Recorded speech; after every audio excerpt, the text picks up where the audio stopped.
When it comes to the aging face, it's all about understated elegance, in my opinion. So that every surgeon has a different aesthetic, and I think with social media and the prevalence of before and after photos and videos, you can get a really good sense of what the aesthetic is of whichever surgeon you're looking at or considering having your procedures done by.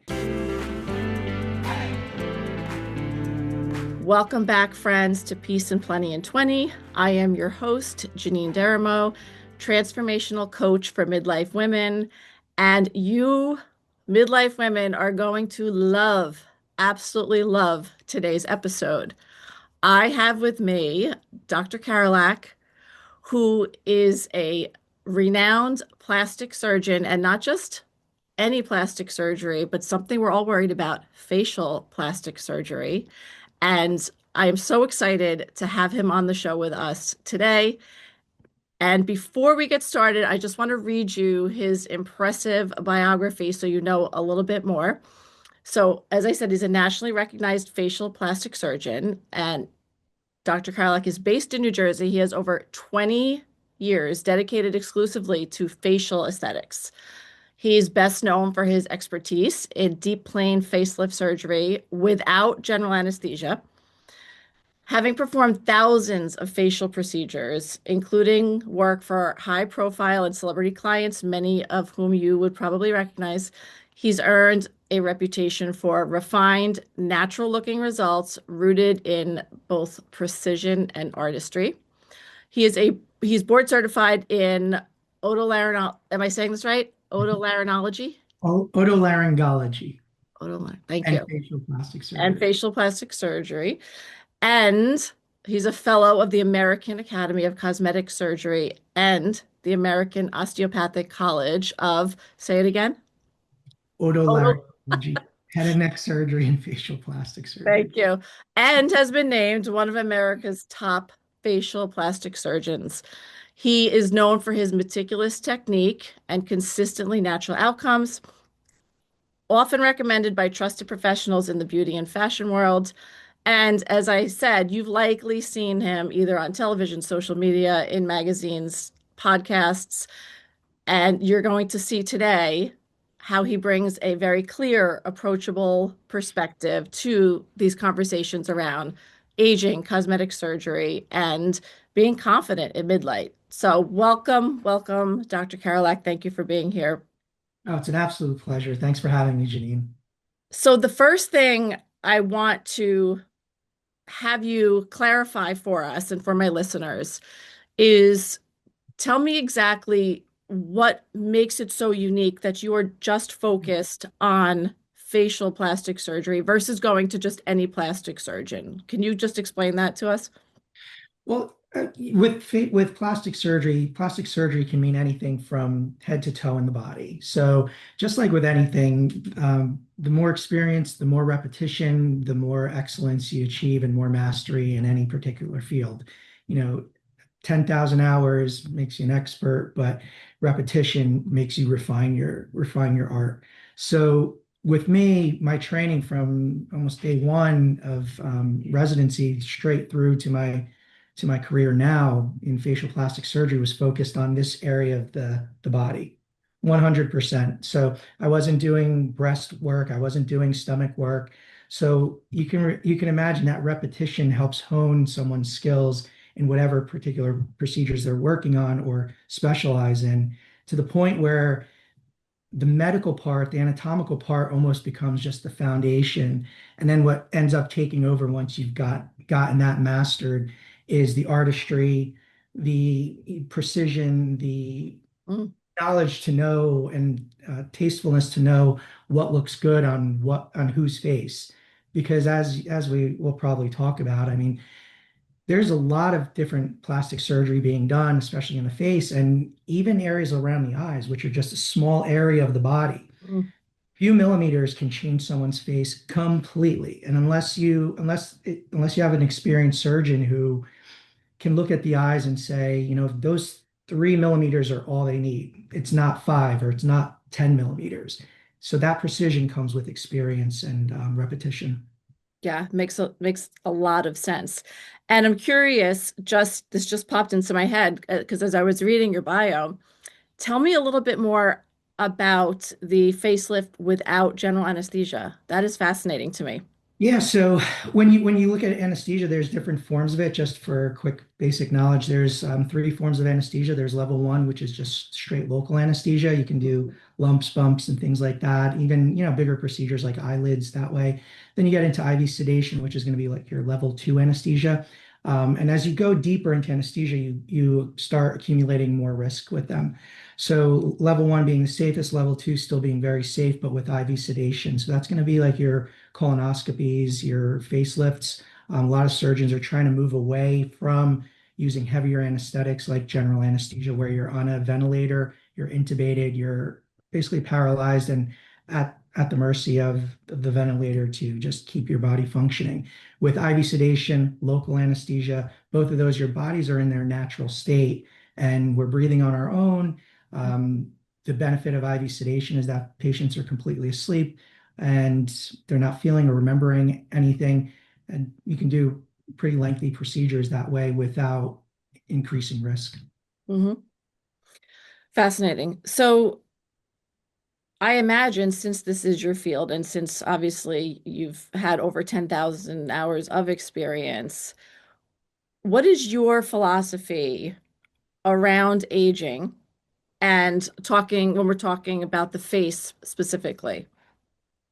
So when it comes to the aging face, it's all about understated elegance, in my opinion. So that every surgeon has a different aesthetic, and I think with social media and the prevalence of before and after photos and videos, you can get a really good sense of what the aesthetic is of whichever surgeon you're looking at or considering having your procedures done by. In my practice, it's my focus is to not change anybody's face. It's to restore it, highlight their natural features, Mm. but not distort them or change them. Like I was saying, it's something very simple around the eyes. It's really about looking at that person's face, understanding how they've always looked and how to turn them back to where they used to be without distorting their faces. And you see, again, it's unfortunate when you see very public faces coming out, and all of a sudden you can't even recognize them because too much was done, or maybe the wrong procedures were done or done incorrectly. So that's pretty much my focus is to restore people's faces in an understated way that when they go and see somebody that they know in public or at a party, no one's looking at them asking them who did their surgery. They're looking at them saying, what are you doing for your skin? Or Yeah, what for something's your health? good. Something's good. Have you been exercising? What are you eating? And it's just because the face just looks youthful and healthy. And that's what I think those people are trying to say when they're asking questions like, did you lose weight? Or, what are you doing? What are you using for your skin? Because they look healthy. They don't look strange. They don't look pulled. They don't look cat-like. So they look like themselves. And I love that's such a great adjective, the understated. But also, like the other thing that you said that really struck me was like looking at the features that they have themselves and kind of enhancing those and highlighting those. So you're really making someone just more beautiful as themselves, not trying to turn them into someone else. Right, right. Imagine seeing anybody that you see on a regular basis, whether it's someone who is on your favorite TV show, or let's say it's a grandmother or a husband or a spouse, and you've known what they've looked like for years, and all of a sudden you don't see them for a month, and then you see them again, and they don't look the same anymore. Mm. That's not that's a different approach to surgery, and some people want that. So there's a surgeon for everybody. In my practice, my focus is that when those people get seen by the people that love them the most or that are endearing to them, that they still look like themselves. They just look better, and not a little bit better, a lot better. It's just so natural looking that when you look at them, you can't tell what was done. But I have the most dramatic transformations in patients, and it's amazing to everyone who knows how they can fly under the radar so easily. And no one would look at their neck and say, "Oh my gosh, you had your neck fixed," when their Right. neck hang down to here. And they just look at them and say, "Did you lose weight?" Or, "I love your hair. What are you doing?" Or, um, "Your makeup looks great." Or, "What are you using for your skin?" It's very, very interesting. And I'm going to say you are 1,000% correct. for all of you watching and listening, you have to go look at Dr. Karolak's Instagram. But the other night I was scrolling through in bed with my husband. I was like, oh my God, look at this one. Oh my God, look at this one. Oh my God, look at this one. And he was truly, I mean, he's a surgeon. He does not do what you do. He's an orthopedic surgeon, Yeah, yeah, as a side note, but he was like, that is really impressed. I mean, he was really impressed. And you're right, though, like you looking at the women, it is such a improvement, but at the same time, they still look natural. They just look like a better version of themselves. right, right. Yeah, it's And I awesome. and I obviously love what I do. So when I look at my before and afters, I'm probably the most critical of Mm, anybody at those photos. And to me, I mean, one after another, whether it's someone who comes in and they just have a little bit of aging, or they come in and have this, advanced aging form at whatever age. I look at it and I mean, I love the results. yeah.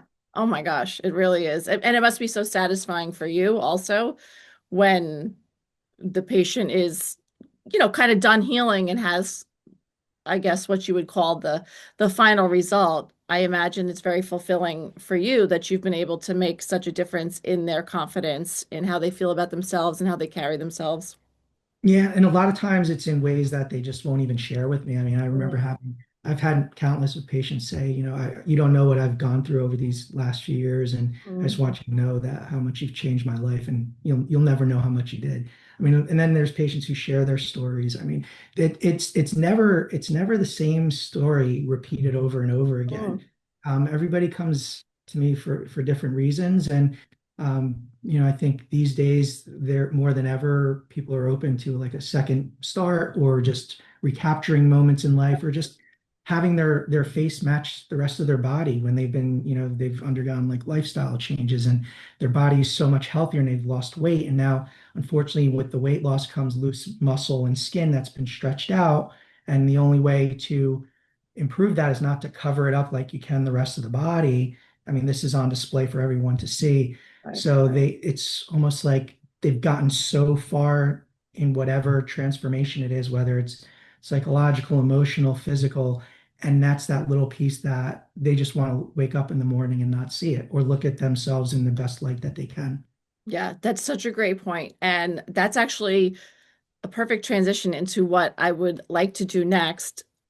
And with social media, with just media in general, with just seeing friends and people out in the world, there's so much information, but there's also so much misinformation that I thought we could play a little game called Trend or Truth, if you're up for it. I would love to do that. So, and the reason that was a perfect segue is because one of the first things I want to ask you, trend versus truth, is about this phenomenon that people are calling Ozempic face, right? Basically, it's the volume loss, whether usually it happens after some weight loss, and we see that happening. Is you kind of just alluded to it. Is that something that is a legit phenomenon? And basically, what do you do about it? And what's a legit way to handle that versus maybe not a legit way to handle it? Well, so Ozempic face, I don't think we understand completely exactly what is happening with that rapid fat loss in the face. So when we're talking about Ozempic face, it's different than someone's face getting thinner. So when someone gets thinner, they still retain fat pads that create a cushion or youthful look. They might get sagging of muscle, but the volume might shift it down. But what I've noticed in my practice is that there are patients that, less so nowadays though, but that when they were undergoing this rapid weight loss, that they would hollow out and almost become cadaveric looking, where they lost the mid facial fat, and they were very becoming more skeletonized rather than thin, defined, and having good volume. I don't I don't think we quite understand exactly how that's happened, but now I am seeing a little bit less of that with the more moderate decreasing in weight loss with Ozempic. It's not like, a shotgun where boom, within a few months you've lost all this weight. It's a Right. more gradual approach and a tapering now. And we're seeing a lot more patients on tapered GLP-1 therapy Hmm. or maintenance doses than before, where they were just getting hit with doses and getting this huge weight loss. And then they're also being placed on hormone therapy as Right. well. We do know that fat is responsive to hormonal input. So I think a lot of those factors now coming into play, being combined in a more holistic way, are helping people age better with these with this assisted treatment. Mhm. So Ozempic face, I'm seeing less of it, but that, when it comes to how to treat that, it's usually volume replacement and muscle repositioning. And that's so interesting because, from again, midlife women and with HRT and people, now studies being debunked and people being okay with taking hormones, would you say, and I believe you just did say this, but I want to clarify for myself too, when you are adding in hormones, can that help with that volume loss? Well, I know I'm not as educated in hormonal therapy and replacement. I focus more on facial rejuvenation, but Right. we do know, yeah, hormones do affect fat loss and fat growth, even with procedures like fat transfer, when Mm. you're taking someone's own fat and replacing it, there can be hormonal growth even years down the line when patients reach, menopause or changes in hormones at that time. Yeah, fascinating. Okay, so next question. Speaking of adding volume, what about this idea of filler being like a villain? Like filler fatigue is a term that I've heard, or pillow face is another term that I've heard. Is filler, can it really be a villain, or is it that some practitioners just overusing it? Is it different in different women? Tell us a little bit about the truth versus the trend of fillers. Sure. Well, first off, I love fillers. I think they're when they're used correctly, they're one of the greatest treatments for volume loss. Mhm. So the best way to look at it is just to understand quickly in summary what happens with aging. So usually in our mid 40s, we start losing elasticity to the skin, and that's one of the components of aging. And elasticity is the function of the skin, the ability for the skin to stay tight. Right. So if you think about people's knees, they get little wrinkles above their kneecaps in their 40s, and like, how do I fix that? But if you flex your knee, those wrinkles go away, right? And so there's not an excess skin issue. It's a compression issue where the skin doesn't tighten when it gets compressed. So the next part of aging is volume loss. We lose bone and fat in our faces. And we can see that in our 30s, late 30s and 40s. And as long as you're using small amounts of filler to replace volume, so if someone has Mhm. maybe an indentation on the bone or they have an indentation on their cheek where they've lost volume, you're using small amounts of filler to replace that volume loss, that's being used responsibly. It's when you're doing things where you're putting in 10, 15 syringes of fillers in people's faces or four per cheek.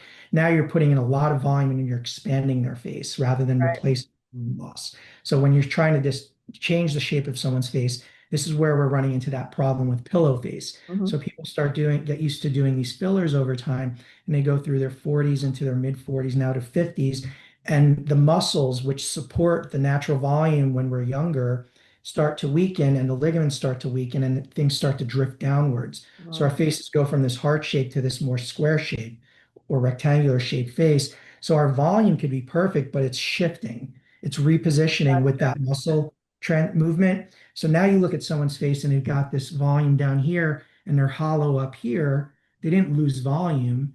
That volume migrated. So the mistake people make is now they go and they say, well, I feel like my folds are getting deeper and my cheeks are getting more hollow and my face is getting more narrow here. I need volume or more volume. When in reality, it's a volume shift. And what they should be looking at is repositioning their natural volume. Because if you add volume onto a face that has migration of volume, you're expanding their face. Mhm. Mhm.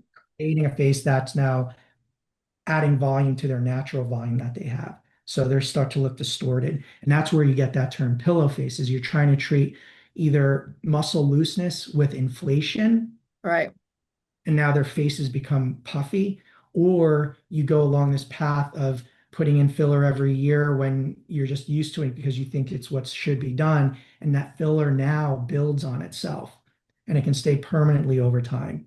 And then you start running into this problem where people come in their 50s and they've been doing fillers since their 40s, Right. and their faces are just so puffy. Now Mhm. it's almost hard to even understand, where to begin. So a lot of times surgeons will recommend dissolving those fillers. If you go into do it surgically without dissolving, you start to see where that filler is spread through the muscles, and nothing in a dangerous way. It just changes the architecture of the face. And you kind of mentioned this already, but another trend is the whole idea of doing like a fat transfer versus a filler. Can you tell me, is that a legit thing? So fat transfer is another way to replace volume. Okay. And that is one of those treatments that I caution people on almost every day when I'm in consult. When you're doing fat transfer is a great natural way to replace volume. It comes from your own body, usually from around the hip area. You Mm, remove it and then you inject it into the face. But the problem is most of those patients, when they're benefiting from that volume replacement, they have loose muscle at that time. So instead of looking gotcha. at facelift and volume replacement, they're trying to put this fat in there, which fat now weighs down those loose muscles even more and cause drooping, irregularities, lumpiness. Reality that in my practice, in my experience now with over 20 years of facial plastic surgery, fat transfer is used as an adjunct to a facelift to improve support, to improve contour, but not as a main volumizer. So we want to reposition volume, replace volume that's lost, and that works together to support the facelift. The people coming in who've had fat transfer done as a standalone procedure in their 30s or 40s, they're noticing a lot more fullness to their cheeks at that time, and then when you're trying to reposition that volume, you can't remove that fat anymore. Unlike filler, where if someone has volume loss and they think maybe I need a little filler or volume, and what's the better choice, fat or filler? Well, fat's natural, it's from my body, and it's permanent. Sounds appealing until that fat starts to grow, or Right. until it maybe it's put into the wrong place, and now you can't take it out. Mm. So that's why I think fillers are fantastic, used conservatively. I don't do fat transfer as a standalone procedure. It's typically done with a facelift for those reasons. Because when I move the muscles back, I can see where the volume should be. And if there's volume loss, I can replace it in a way that, again, is understated, elegant, and natural looking. Thank you so much for taking the time to be here and to talk to my women because this is definitely a topic that is on everyone's minds as we start to age. And again, I appreciate you taking the time to share your expertise and your knowledge. And maybe I will see you in your office in the near future. I would love to see it. And for the rest of you guys, I will see you next week for another episode of Peace and Plenty in 20. Be sure to hit subscribe if you're not already subscribed so you get new episodes every week. Bye, everyone.